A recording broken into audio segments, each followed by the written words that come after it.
Hi everyone, in this quick tutorial, I'll show you how to turn off profile search on Facebook in just a few simple steps. First, open the Facebook app on your phone. Once you're logged in, tap the three horizontal lines in the top right corner, or bottom right corner on some devices, to open the menu. Scroll down and tap on Settings and Privacy, then select Settings.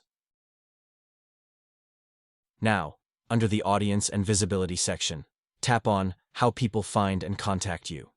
Here, you'll see an option for who can search for you, using your email address, and who can search for you using your phone number. To disable profile search by these methods, simply tap on both and select Friends or Only Me.